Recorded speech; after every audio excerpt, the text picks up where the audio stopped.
All right, you're ready to go. Enjoy your session. Right, thanks, Kay. So welcome all to this cryptanalysis session of Asia Crypt 2020. I'll be chairing this session together with Jane Guo. So this is a longer than usual session. We have 7 talks. For each one, we allocate 5 minutes. After that, followed by maybe 1 or 2 questions, especially if we have some time. So if you could stick to your 5 or odd minutes.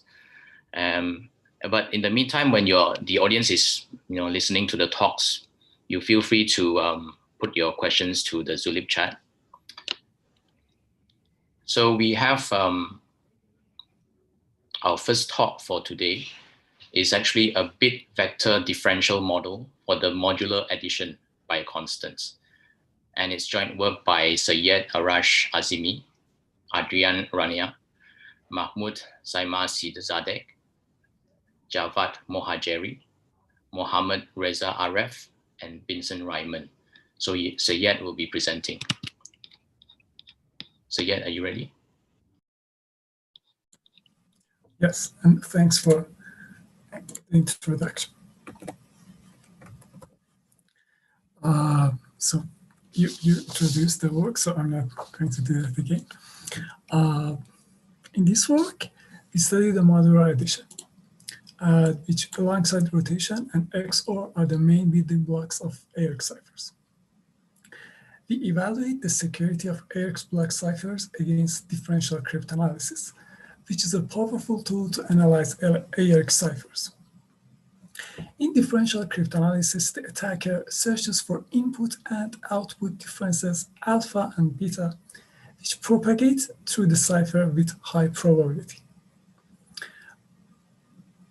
He or she can then distinguish the non-random behavior of the correct key and tries to recover it. Nowadays, the current state of the art for obtaining the distinguishers like the differential characteristics or automated tools, such as SMT solvers. SMT solvers need bit vector differential model for each operator. Differential model of any operator includes the constraints representing the propagation of the differences through the operation. For modular addition with 2 variable inputs, we have an efficient O log n bit vector differential model.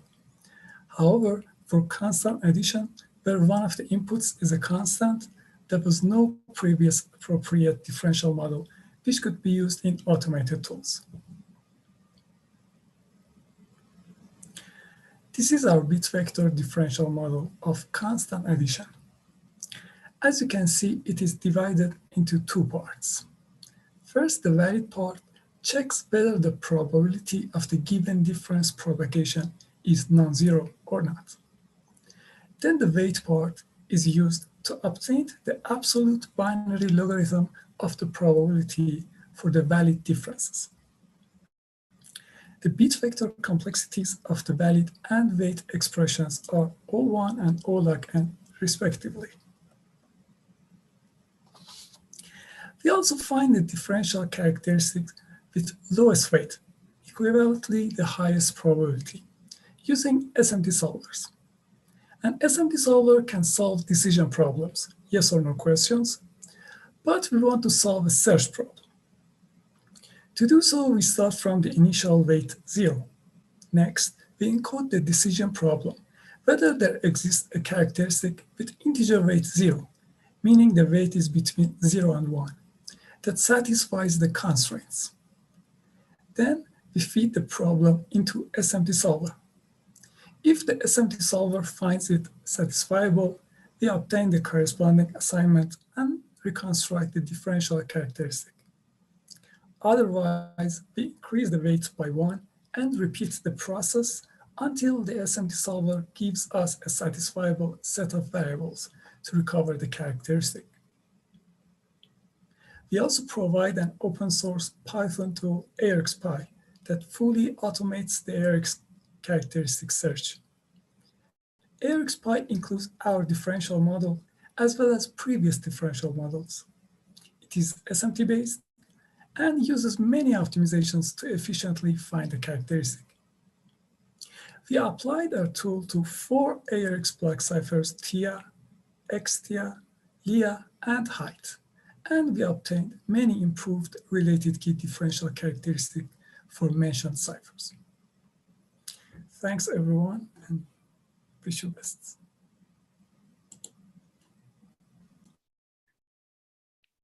Right, thank you, Syed. Sweet and short. Do we have questions from the audience? I'm not able to see any questions on the Zulip chat.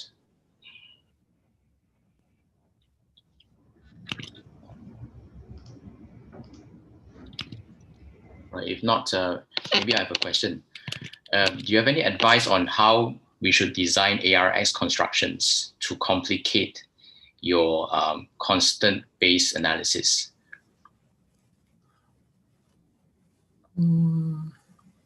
Actually, I would suggest to put some, actually you can test your constants using our tool ARXPy. So if you design it, you can just run it and check whether it has long trails or if the probabilities are low enough to be secure. And we would suggest to put at least maybe odd numbers instead of even numbers. So you have a 1 in least significant bit, then it would create some active bits through the MSB side. So that's a bit more secure. All right. So aside from the fact that we should prefer more odd numbers, actually, it's our intuition, but we have not tested that yet. So you can test it, but yeah, for some constants the probabilities are low, but for the others it's high. All right. So you've tested on ciphers. Have you explored other kinds of ARX constructions like ARX-based hash functions and so on? Not yet, but it is a really good topic for future works. But we just focused on block ciphers. Okay, all right, thank you. So we move on, Jin.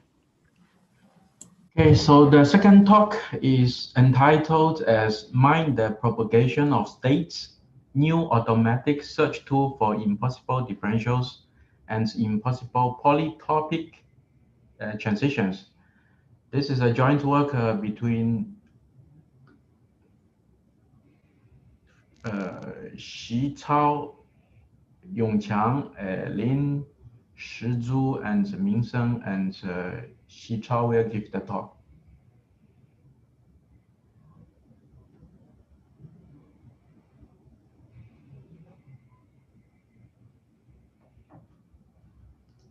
Thank you for your introduction. In our paper, we propose a new automatic search total for impossible differentials and impossible polytopic transitions. Impossible differential is the distinguisher of impossible differential cryptanalysis. Usually, a pair of input and output difference alpha beta is called the impossible differential if and only if, according to the propagation of difference, the input difference counter-propagate to the output difference beta. There are already exist some automatic search totals for this distinguisher.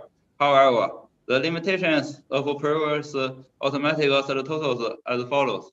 They can't consider the case error in the single case setting. They can't consider the differential property of large S-balls. They can't be applied to the block surface with variable rotation. Impossible S+1 polytopic transition is the distinguisher of impossible S+1 polytopic cryptanalysis. Usually, a pair of input and output S difference alpha beta is called the impossible S+1 polytopic transition. If and only if, according to the propagation of S difference, the input S difference alpha cannot propagate to the output S difference beta. Note that impossible differential is the special case of impossible S+1 polytopic transition when S equals 1. For the automatic search totals, only Thyssen proposed 1. However, this total only can be confined to a small number of rounds. Meanwhile, this total count takes into account the case schedule in a single case setting, and count applied to the block server with variable rotation. To overcome those limitations, we studied the propagation of a set of states. First, for each input state in a set, the state in the encryption as follows. Since we want to study the propagation of a set of states, we put the states in the same round together and define such structure as S-polygon. Then the S-polygon propagate round by round, which form an S-polygonal trail. Moreover, if two S-polygons are incompatibility after a round encryption, that is, there no exists an around S-polygonal trail such that those two tables not equal. Those two S-polygons are called impossible S-polygons. And if the round cases are chosen independently, those two S-polygons are called impossible S-polygons. If the round cases are chosen according to the case schedule, those two polygons are called d-impossible S-polygons. Finally, based on the definitions above, we refine the impossible polytopic transition as follows. A pair of input and output as difference alpha beta is called around impossible as plus one polytopic transition. If for all those two as polygons, they are impossible as polygons. A pair of input and output as difference is called around d impossible as plus one polytopic transition. If for all those two as polygons, they are d impossible as polygons. Note that those two definitions are also still for impossible differentials when s equals 1. After we refine the impossible polytopic transition, we want to study the relations between our definitions and the traditional definitions. And we show that the impossible as power 1 polytopic transition and the traditional impossible as power 1 polytopic transition are equivalent for SPN and physical structure, and the broad cipher meets the one. In the end, with the help of set server SDP, we design a set-based total for our definitions. Compared with previous totals, our total has the following advantage. Our total can search the impossible differentials and impossible as power 1 polytopic transition by considering the impact of case schedule in a single case setting. Our total can search the impossible differentials and impossible as power 1 polytopic transition for the block surface with variable rotation. Our total can search impossible differentials for block surface with large S-balls by considering the differential property of large S-balls. Our total can also use to evaluate the resistance against the impossible differentials. As a result, we apply our total to various block surfaces, so the result can be divided into 3 aspects, as this. Now, we want to make a conclusion. From the distinguishes we detect, we find an interesting result. That is, with the increase of the parameter S, the number of rounds in which the impossible as power 1 polytopic transition exists also increase. Although due to the limitations of computing power, we can only search distinguishes with a small value of S, but this may bring space in the future. That's all. Thank you.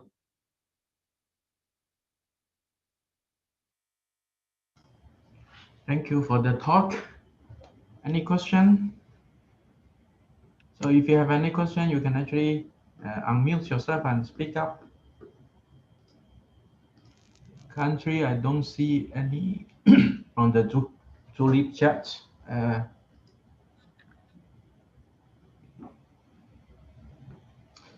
So if no, I have one. So have you applied your technique to AES? Yes, we have a result of it.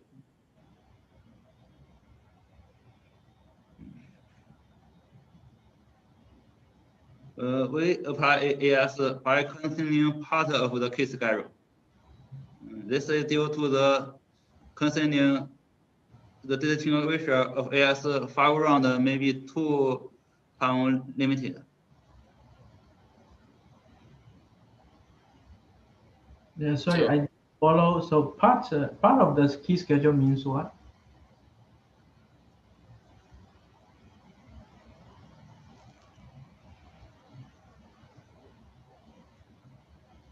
Hello?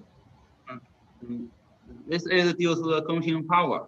We can't use all the relation of the key schedule. The computer can't give us the result. So it is an impossible differential for 5 rounds for some of the keys, is it? Yes. Okay, thank you. So is there any reason why the polytopic impossible doesn't apply to the AES?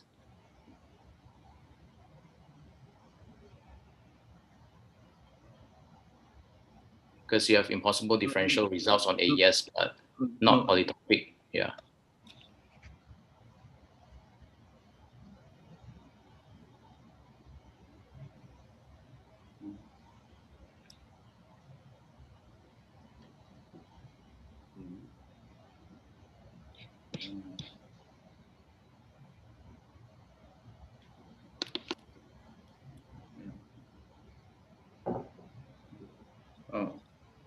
We not count this. We not use the master value for AS. Sorry, I didn't quite get what you were saying.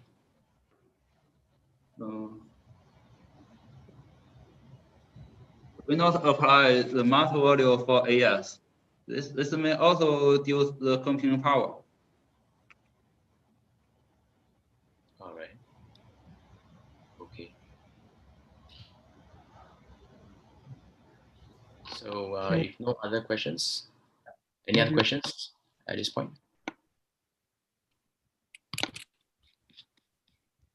So otherwise, we move on to the third talk.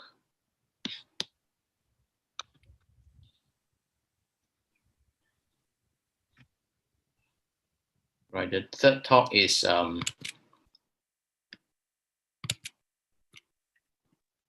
algebraic formulation of the division property, revisiting degree evaluations, cube attacks, key independent sums. And it's work by Kai Hu, Si-Wei Sun, Mei-Ching Wang, and Qingju Wang. So Kai would be speaking. Kai? Thank you for the introduction. My name is Kai, and this is joint work with Si-Wei, Mei-Qing, and Qingju. Sorry. And our work was inspired by the division property. Division properties are defined over the multi-set, and since Crypto 2017, the details of the ANF of the ciphers can be reflected by the division properties.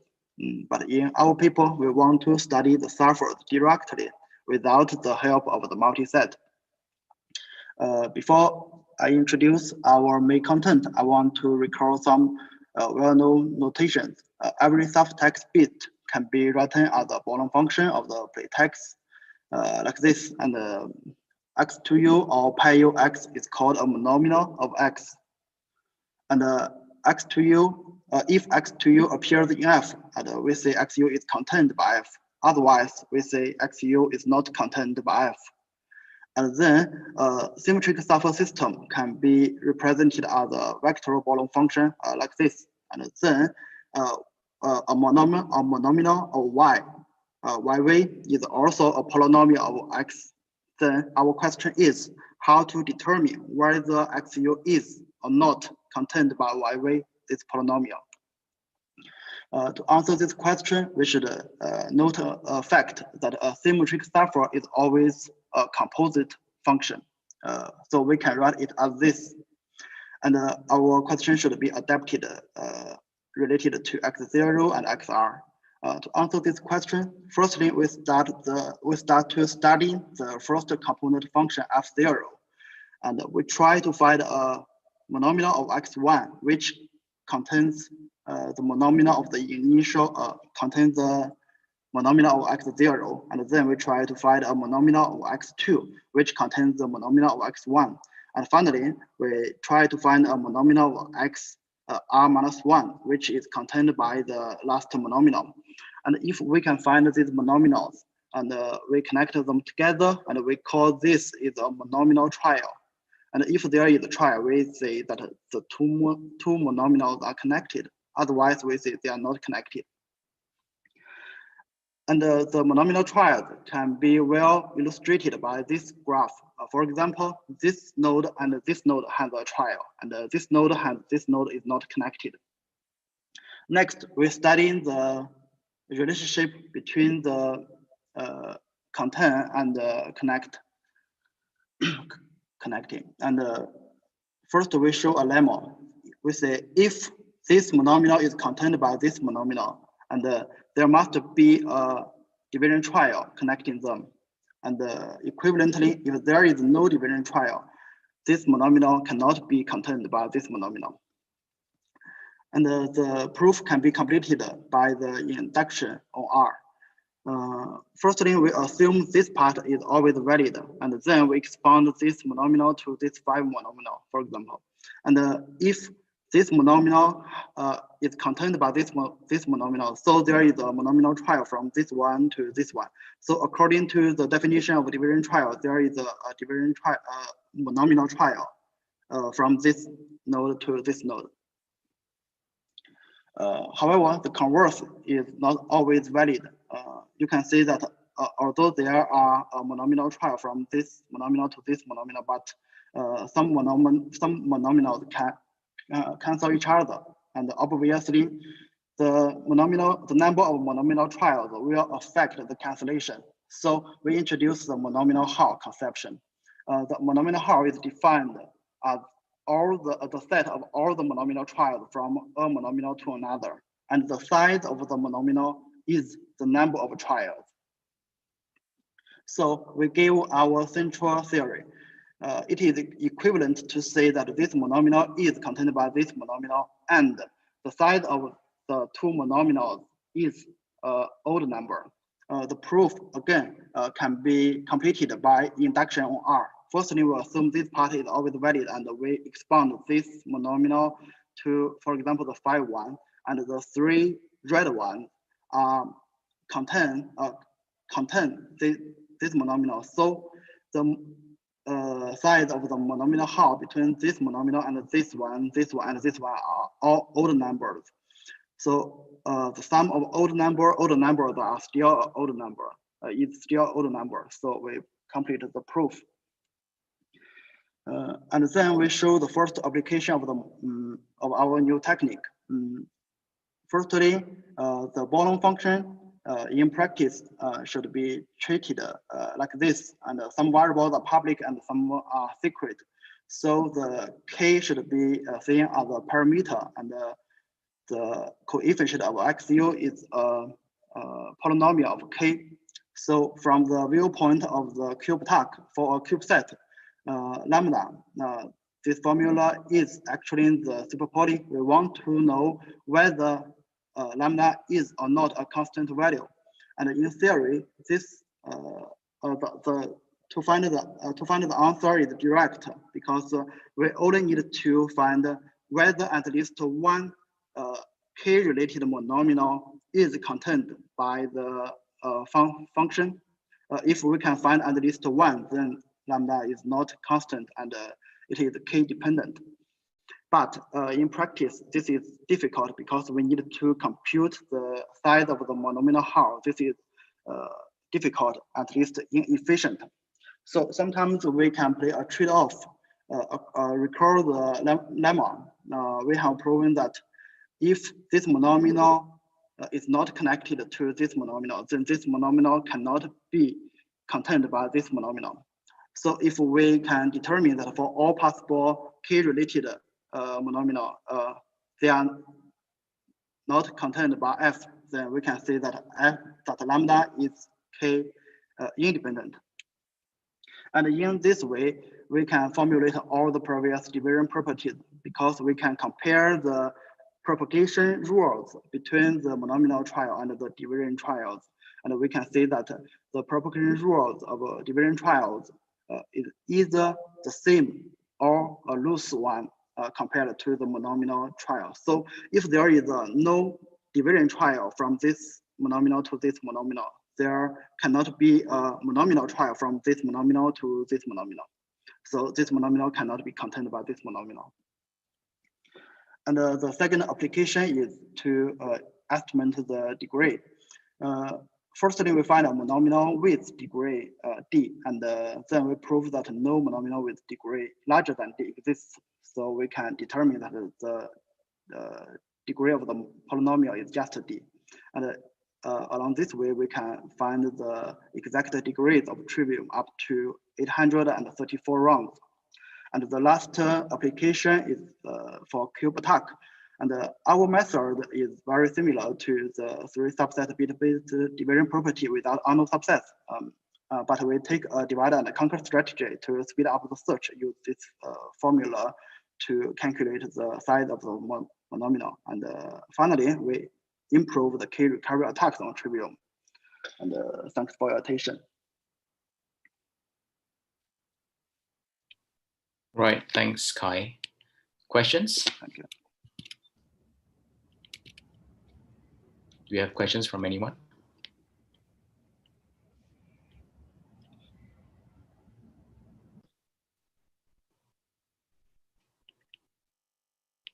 So you've applied on trivium. What properties of ciphers would make it feasible to apply your approach? You know, for example, besides trivium, any others? Yeah, you know, the polynomial of trivium or other stream ciphers may be simple, so we can apply the technique to it, because actually we use the similar method with total etc. work in crypto or Euro crypto. So so the target should be the stream cipher or some simple authentication encryption cipher. So besides trivium, any others that you've tried, but for which you've not found any results so far? I do not test other ciphers, but from total etc. work, you can see that it may be applied to Curium or Coin or other stream ciphers or Green. All right. Okay. Thank you. Thank you. So, any questions, guys? If not, we move on. Okay. So the fourth talk in this session is entitled as an algebraic attack on ciphers with low degree round functions, application to full mimic. So the authors are Maria, Lorenzo, Reinhard, Morten, Christian, Marcus, and Qingju. And Marcus is the talk. Marcus. Hi all, I hope you can see my slides and also hear me. Yes, we can see it. Okay, great. So thanks for the introduction. This will be a talk about an algebraic attack and application to full MIMC. Presentation. Yeah. Presentation mode, please. You are presentation mode. Presentation mode. Okay, where do you do this? It will either be presentation mode or full screen. Okay, does this work now? Sorry. It does. You have a strange green box. What I would recommend is actually resharing your screen and share the entire screen rather than a single element. Yeah, that should work much better. So that's the one. Okay, this should work now, right?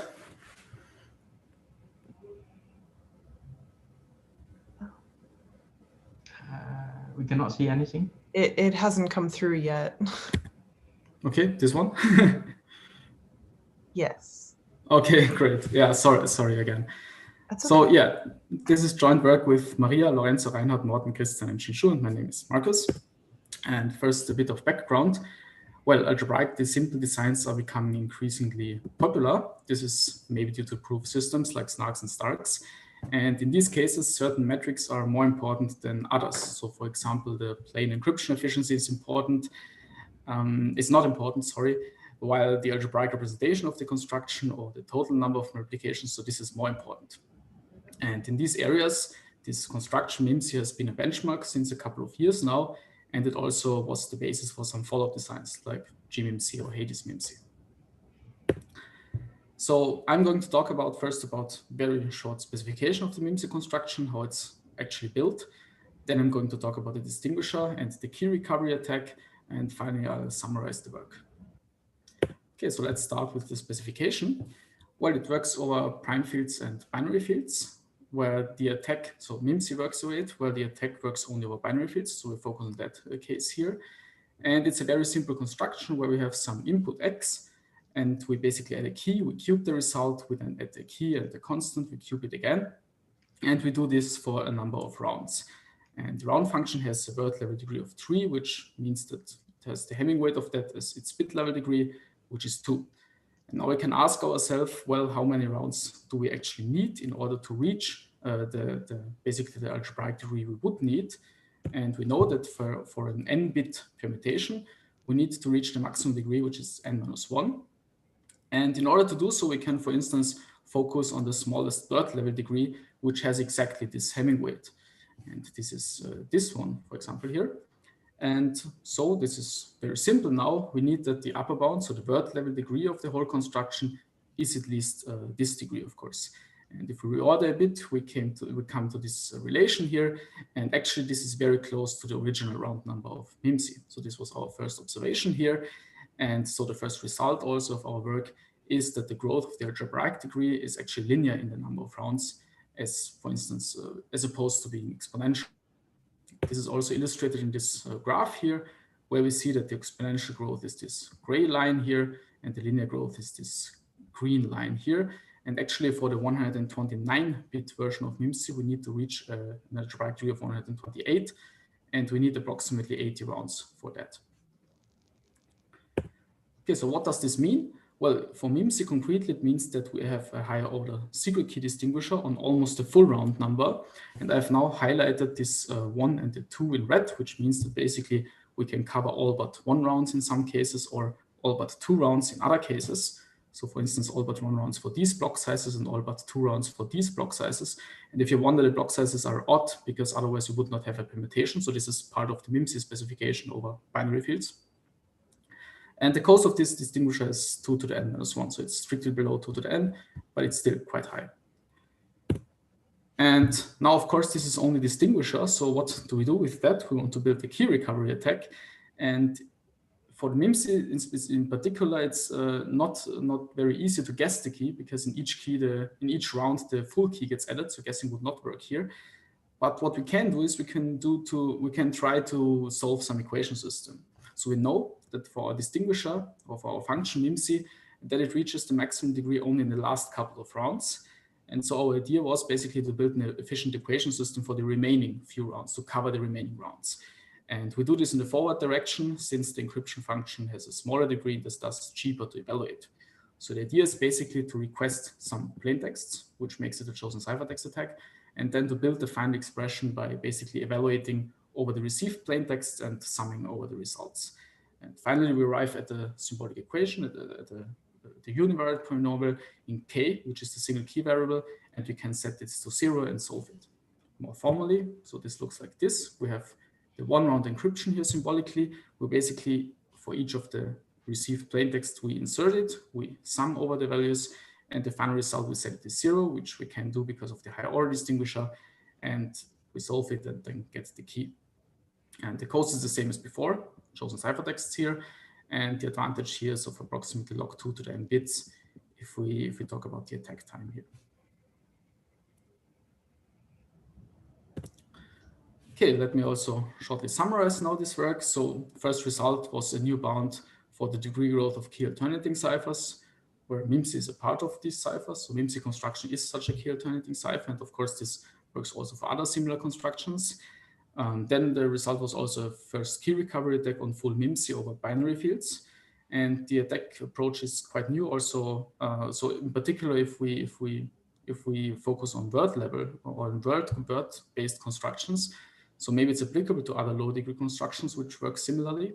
And maybe we can also find a better analysis in the future for the inverse degree growth, and this would potentially allow us to also reduce the data complexity. Yeah, thanks for your attention, and the full talk is available here. Thank you, Marcus. So any question?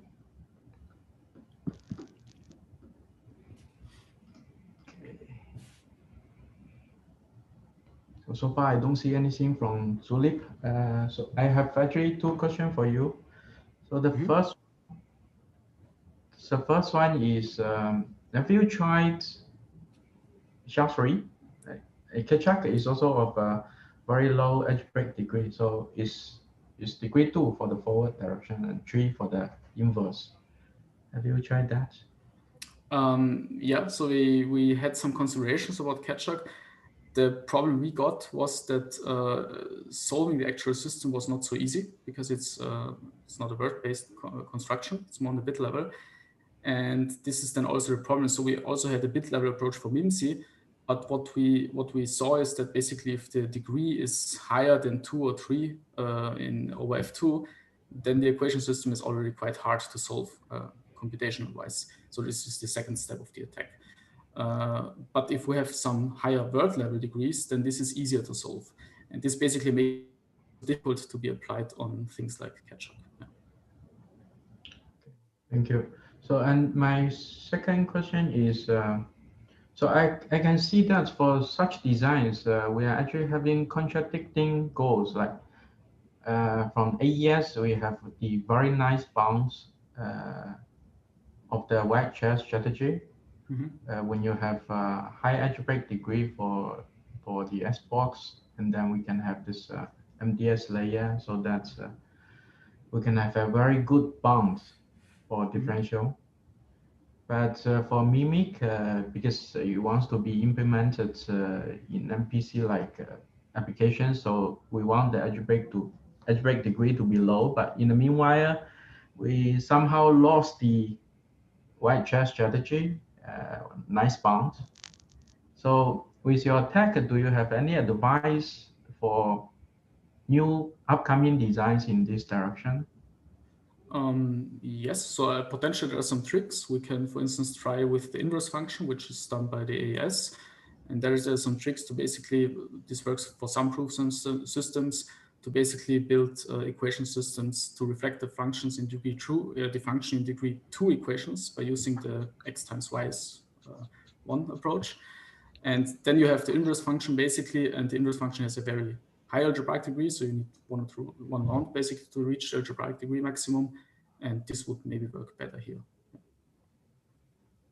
Okay, thank you. Yeah. Right, I have a related question. So you've broken the full cipher. Any ideas how to tweak it? Yeah. So it's a break, but it's not very. So it's close to brute force. It's a theoretic break, of course. But to fix the cipher, it's also sufficient to add a couple of rounds, as is often the case. But in this case specifically, I think around 5 to 10% more rounds is already sufficient. So it's not a lot, actually. Okay, so other than increasing the number of rounds, any other way to maybe tweak any of the round components? Choose, for instance, route functions which have a higher algebraic degree, if we focus on these key-alternating ciphers at least. Yeah. Or even use the prime field version because this is not attacked. All right. Okay, thank you.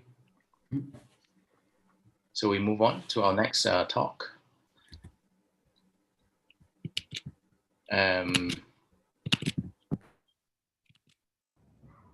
So it's improvements of algebraic attacks for solving the rank decoding and min rank problems. Joint work with Magali Bardet, Daniel Cabracas, Philippe Gabory, Ray Perner, Daniel Smith-Tone, Jean-Pierre Tillich, and Javier Verbel. And Maxime will be giving the talk. Maxime? Okay, thank you for the introduction. So you can see my screen? Yep. Yeah, okay, perfect. So first of all, I will present why are these problem important. The two we're gonna focus on today, rank decoding and min rank. So that's because they are at the core of rank-based and multivariate-based crypto system. And not also that min rank is important in rank-based cryptography as well, because of a reduction I'm gonna mention later. Moreover, two rank-based crypto system, Rollo and RQC, made it to the second round of the NIST standardization process, and one multivariate-based crypto system named Rainbow made it to the third round. So min rank is a problem easy to define. So one is given a set of K matrices, M times N with coefficient in a finite field, and is looking for a non-trivial linear combination with a coefficient in FQ of those matrices, which is of small rank. So this problem is known as NP-complete. So before presenting the rank decoding problem, I need to present more generally hard problem in coding theory. So it's, an hard problem in coding theory. And so it's known as the decoding problem. So in this problem, one is given code C, and he receives a word Y, which is a code word plus a certain error. And this error is of small weight. So it's written here, W of E. And so depending on the metric one chooses for this weight, it yields to different kind of cryptography. For instance, with the Euclidean metric, it yields to lattice-based cryptography. And with the rank metric, the one I focus on today, it yields to rank-based cryptography. So with the Hamming metric, this problem has been proven NP-complete. And for the rank metric, there is a randomized reduction from an NP-complete problem. So now the rank decoding problem is exactly the same as the decoding problem, but for FQM linear codes. So this time the code C will be a subspace of FQ to the M to the power of N. So it means the vector of length N with entries in FQ to the M, the extension field. And this time the metric we're going to use is also called the rank metric. It's called the rank metric, sorry. And so what does it mean, the rank over this subspace? So I'm gonna show it on a toy example. So here we want to compute the rank of V, which is a vector of length 5 with entries in F2 to the 4. And so what we are going to do is enroll or unfold each of its entries using a basis of F2 to the 4 seen as an F2 vector space. And so we enroll each of these entries into the ground field. And doing so, we get a matrix with entries in F2, and the rank of V is defined as the rank of this matrix. There is a very easy reduction from the rank decoding problem to min rank, but the converse is not always true. So let's say that the rank decoding, rank decoding instance have way more structure than general min rank instances, and we're gonna use that in our attack. So our attack is an algebraic attack. So it means that one models a problem with a system of algebraic equation and try to solve it. So in cryptanalysis, the often unique solution to this system of equation can be either the private key or the plain text. In our case, it's going to be the plain text. Something related to the plain text. And there are basically two classic approaches to solve this system of algebraic equation: generic Grosvenor basis algorithm like F4 or F5, or specific linearization technique. And we're going to use the linearization techniques. So what does it mean? Sometimes the number of equations in a system is greater than the number of distinct monomials that appear in the system. And so this allows one to solve the system directly by linearization, replacing the distinct monomials by new variables.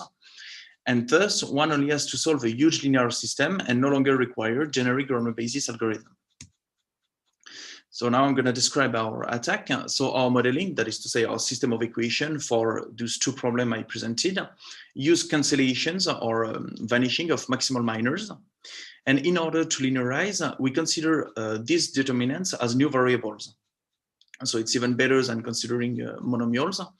And for the rank decoding attack, we take advantage of the strong structure, the FQM linearity I mentioned before, unlike general min rank instances. And in addition to this, to get even more equation, when we attack the rank decoding problem, we combine both modeling, because remember there is a reduction from rank decoding to min rank. And so to solve the rank decoding problem, we can have equation coming from both systems, both modelings. And this is possible since our modelings are perfectly compatible. And moreover, to solve those huge linear systems, we take advantage of their sparsity using Wiedemann algorithm instead of more classic like Strachan algorithm approach. Okay, so here is the comparison between our attack and the previous one against the rank decoding problem. So our complexity are in bold here. And so we can see that it's always far better than the previous one and always below the claim security of those two crypto systems. And here is the comparison with previous attack against min rank against the rainbow crypto system. And usually the best attack against these those parameters is not the min rank attack. Usually it's a rainbow bind separation or direct algebraic attack. And we can see that we improved a lot the previous min rank attack. And for the two last set of parameters, the one in red, we even improved on the best attack against rainbow. Okay, so to sum up our contributions, so we improved significantly the best known attack against the rank decoding problem. We gave a new algebraic attack against min rank. Two rank-based crypto system, Holo and RQC, did not reach the third round of the celebrated NIST post-quantum standardization process, especially because of our attacks. Nevertheless, in their report on the second round, NIST emphasized on the importance to keep studying rank-based cryptography. And here is a little quote from their report. So they say that NIST believes rank-based cryptography should continue to be researched because it offers a nice alternative to traditional Hamming metric. Thank you for your attention. Thanks, Maxime. Do we have questions?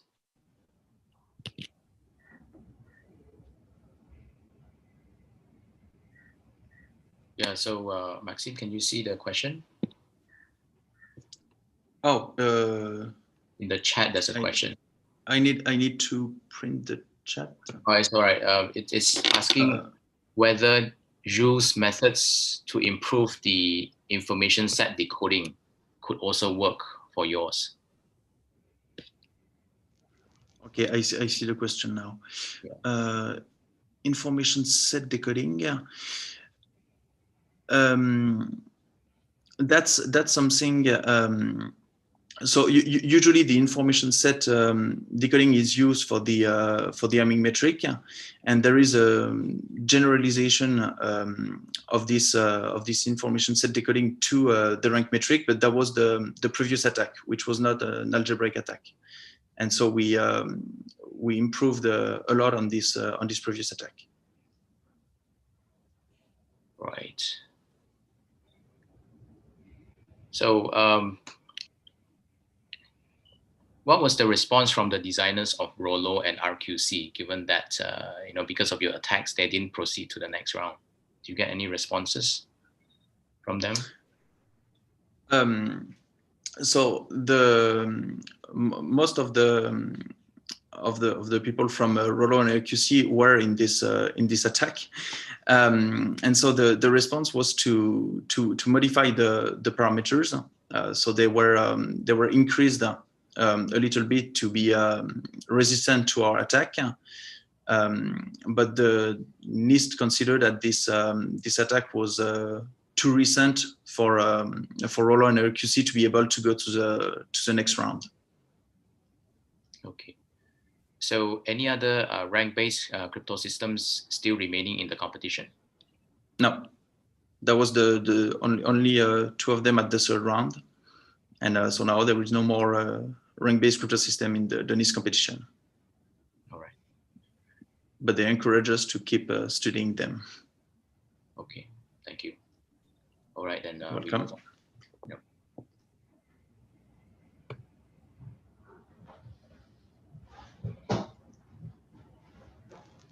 Okay, so let's move to the next talk. So the next talk is entitled as Lower Bounds on Degree of Block Ciphers. It's joint work between Phil, Bastin, Groger, and Yosuke. And Basti will give us the talk. Can you hear me? Yeah.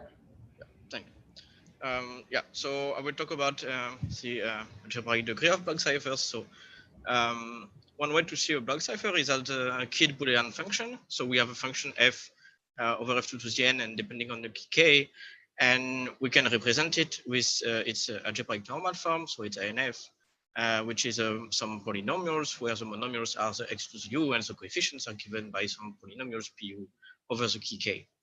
And we define the algebraic degree as the maximum over all Hamming weights of u's, such that pu is non-zero. So what this means is just what is the monomial of highest degree appearing in any coordinate of the ANF. So in this work, we are interested in bounds on this algebraic degree. And to give an idea, so if we want to find an upper bound on the degree of the function, we need to show that for all keys, all output bits are of degree at most d. But if we want to show a lower bound g on the degree, we just need to show that there is at least one key and one output bit, which is of degree at least d.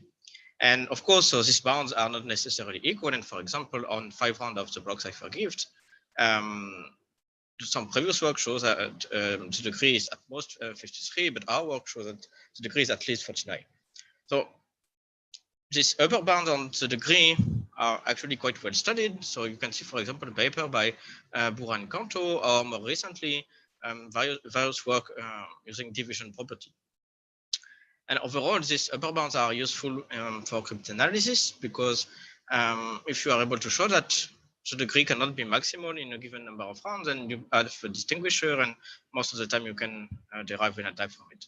But from a designer point of view, it's not so useful because if you say, okay, after 10 rounds, I am of degree, my cipher is of degree at most 63, the degree could actually be much lower because it's just an upper bound. And if the degree is actually much lower, then you could still have a distinguisher, so you could still have an attack.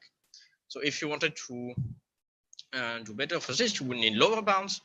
But so far, computing lower bounds is essentially limited to only computing the ANF. And for block ciphers, computing the ANF is limited to only a few rounds because there are too many variables and the degrees grows too quickly. So what we did in this work is, well, for the first time to actually provide a meaningful lower bound on the algebraic degree of block ciphers. And this is mainly based on a recent work by Ao et al. At Eurocrypt this year, where they use a variant of the division property and some MILP to show some result on stream ciphers. And in our case, to apply it to block ciphers, the only assumption we need is that we have independent round keys. And we not only show a lower bound on the algebraic degree, we also show some bounds on even stronger notion like min degree, which is the minimum degree of any non-zero linear combination of output bits, as well as how many rounds we need, so that all monomials of maximal degree appear in all of these component functions. So it's quite technical, and I don't have time to give all the technical details here, but the idea is that if we take back our ANF, so sum of PUK times x to the u, so like I said, the PUs are some polynomials, so we can write it as some lambda uv times kv. And if we want to show a lower bound d on the degree, by definition, it means that we need to find a u of weight d such that pu is non-zero. But pu is a vector of polynomials, so if we just want to show that pu is non-zero, we just need to show that one of its coefficients is non-zero, which is the same as finding a v and I such that lambda uvi is equal to 1. And from the work by Ao et al., this means that the number of trails from UV to the ith unit vector EI is odd. And so this number of trails was mentioned a bit earlier in previous work, but for those who know, it's very close to trails in division property. It's a bit similar to trails in differential cryptanalysis. And the thing is, if you take V and I at random, this number of threads is very high. And the issue is that the number of threads is essentially the number of solutions of an MILP problem. So if this number is too high, we cannot enumerate it and it takes too much time. So what our work is consists of is essentially we design an algorithm to actually choose a correct, suitable V, so that we can actually count how many threads there are, so we can enumerate all of these threads, and also have a higher chance of having an odd number of these threads. And to just give a brief overview of the lower bounds we are able to get, so you can see on the curves here, the upper band on the degree and minimum degree in blue, and the lower bands that we were able to obtain in red. So we were able to do this on gift 64, on skinny 64, as well as on present, for which we are tied on algebraic degree except for 5 rounds. And we are also able to derive some lower bounds on the algebraic degree of AES up to 4 rounds. So yeah, to just conclude quickly. So yeah, for the first time, we have meaningful lower bounds on the degree of block ciphers, as well as some stronger notion like minimum degree, and this old monomial property is decently fast, and we have quite few bounds which are tight, especially for full algebraic degree, and we still have room for improvement. And for more technical details, I'd encourage you to watch the full version or read the paper. Thank you. Thank you. So for AES, have you tried 5 rounds or even under some condition for 5 rounds? I don't think so. I think for 5 rounds, we can show that the lower bound is, I mean, of course, it's still at least 116. But I think it's already too expensive to try to go up to 5 rounds. Because the number of threads grows very quickly for AES, because linear layer is complicated, and the S box is also on 8 bits, which makes it very hard to.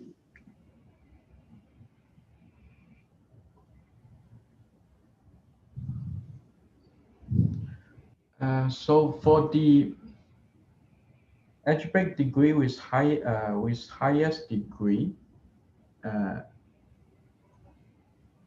have you checked the distribution among the all output bits, like how many or how they are distributed with the bits of the highest degree?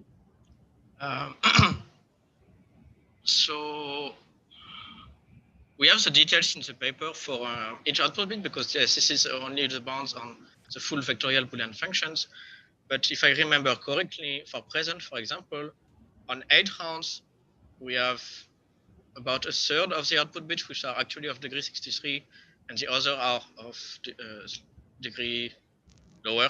I don't remember how much, but if we add 1 round, so after 9 rounds, all output bits are actually of degree 63. And we have something similar for gift. I think it's the same. We need 9 rounds to have exactly all output bits of degree at least 63. And skinny, I don't remember. But yes, we have some details about the algebraic degree of each output bit in the paper. Okay. And have you, don't you think this is already a property which can be used as a distinguisher? Like, if you are sure that all bits will be of the highest degree, then you can actually check that if this is indeed the case, then you have a distinguisher might be useful for key recovery.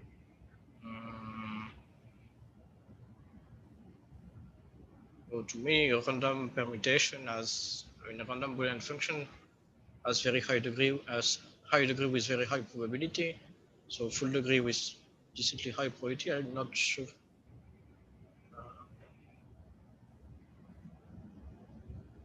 I'm not sure. Okay. Because what we use for integral distinguishers, for example, is the fact that it's not full degree. So if we know that it's full degree, for me there is no distinguisher based on this, but maybe I'm wrong on this one. Okay. All right, so we move on to our last talk for the session. Thanks for staying with us. So next talk will be towards closing the security gap of the tweak and tweak TNT. And this is work by Chun Guo, Jian Guo, Ike Lis, and Ling Song. And Ike will be presenting. Can you hear me? Yep. Super. Thank you very much for the introduction. Can you also see the screen? Yes. Super. Very quick intro that Tweagle block ciphers are most probably very well known to all of you. They add a public tweak to classical block ciphers, which can be used to create highly secure or highly efficient encryption or authentication modes. In the recent time, we have now many dedicated Tweagle block ciphers such as Skinny or Craft, etc. But nevertheless, when, for instance, you already have an implementation of a classical block cipher available, generic constructions from them are still relevant. The first was, for instance, the Liskov-Rivest-Wagner design. However, it and in addition, the XEX design by Rockaway were limited to the birthday bound security, and therefore a number of works studied extended designs. For instance, Landecker et al. Considered the cascade of two Liskov-Rivest-Wagner 2 constructions. These designs had the disadvantage that they needed to process the tweak. Recently, Bao et al. Proposed tweak and tweak at Eurocrypt 20, which simplified this a little. It consisted of 3 independent block ciphers and yielded beyond birthday bound security. This means they had a proof for up to 2 to the 2n by 3 queries and no attacks on that. The advantage was that they omitted the hash function at any tweak schedule and simply could add the tweak in between the 3 block cipher calls. They also proposed an instance, which they called TNT AES, with 6 rounds of AES for every instance. They considered a boomerang distinguisher with 5 rounds in the middle, but also no attacks on this. So this construction is quite interesting because it's so lightweight. Our question was if we could move towards tightening this gap between having no attacks on one side and have a security proof of 2 to 2n by 3 queries.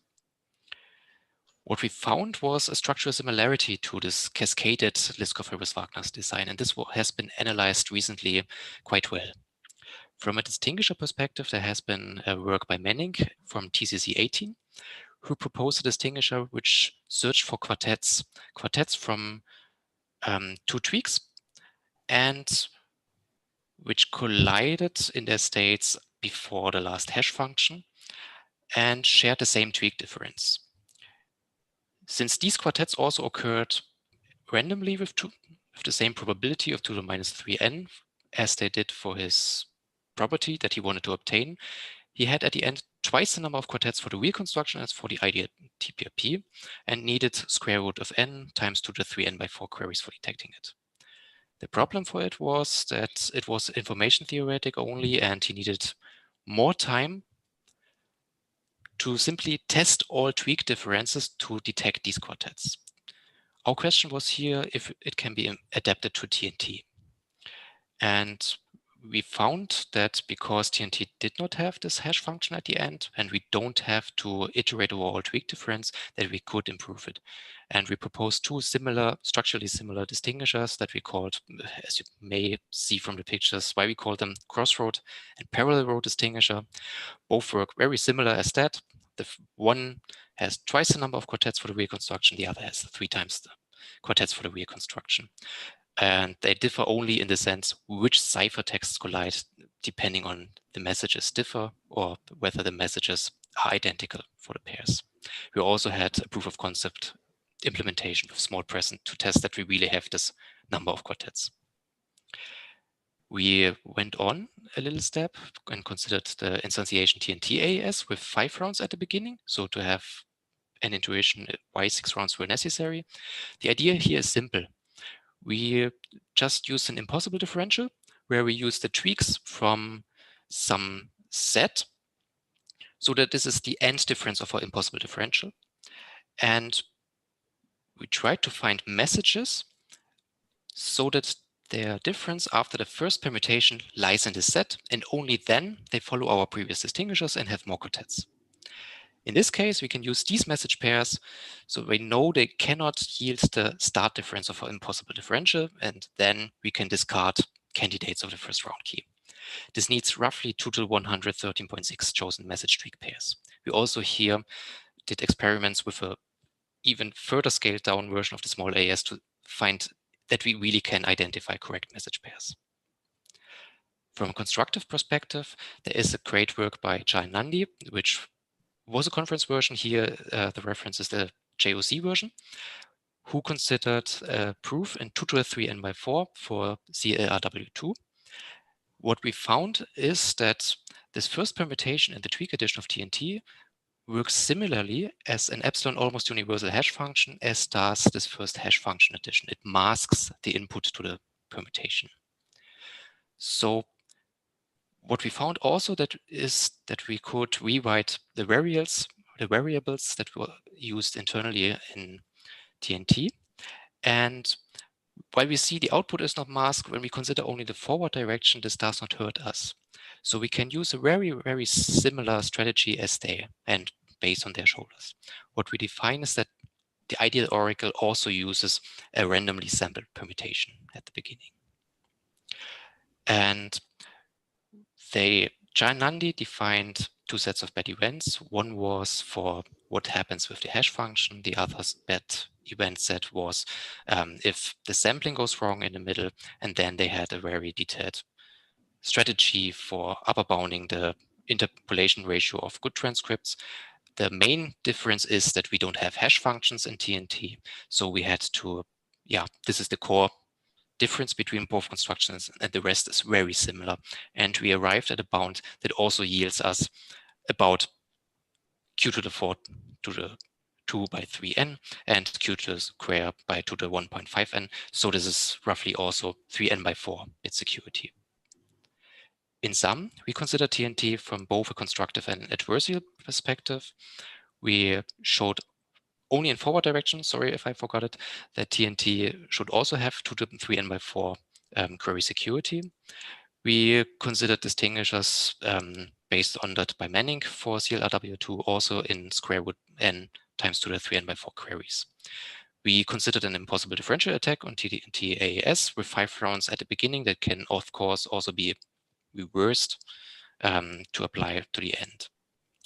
We would like to stress that our work does not violate at all the security claims by the TNT designers of having at least 2 to the 2n by 3 queries. Neither do we violate their claims for TNT AAS when instantiated with 6 rounds for every call. And together with their analysis, we know now that 6 rounds are a lower bound.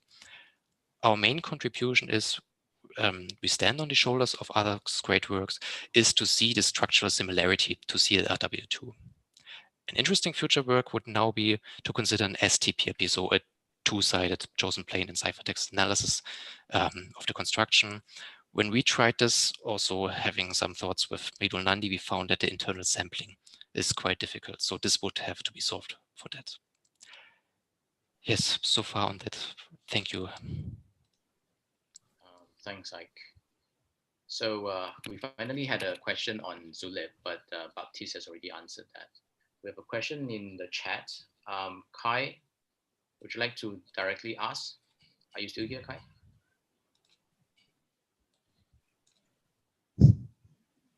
Use the microphone. I remember that being some, we cannot find a 5 round. I think this is this to my talk? I'm not sure. I mean, it was asked when you were speaking, so. This is a question for a previous talk. Okay. Yes, right. Sounds. So before that, any quick question for Ike?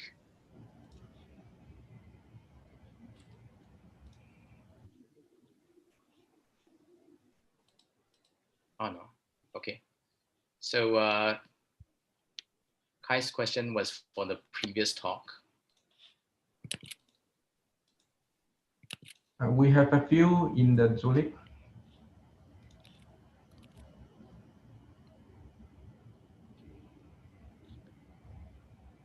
Okay, so Christian has a question for Ike. Christian, are you here? Would you like to directly ask?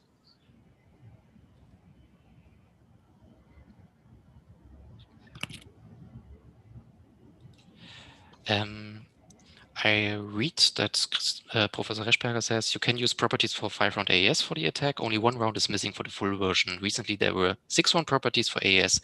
Any chance those may lead to progress on TNT? Yes, potentially. We didn't find yet how to exploit. So this would be an interesting future work to see if there's also a 6-round distinguisher that could be transformed into such an attack. Maybe also a 5-round distinguisher could work. However, this is a new concept, and we now know at least that 5 rounds don't work. 6 rounds will be a little harder. We don't know. It's a great question. Cannot tell you an attack. So Kai, would you still like to ask that question? This was to the previous talk, Baptiste. Do you have any comments? So I'm not sure it was for me because I didn't talk about possible differentials. I think it was for another previous talk, probably the one by Xichao. Yeah, the question was for Xichao. All right, Xichao, you would like to respond?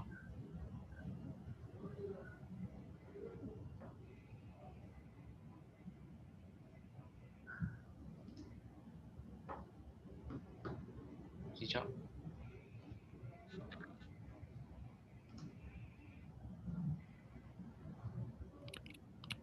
Or any of the authors of the paper are here?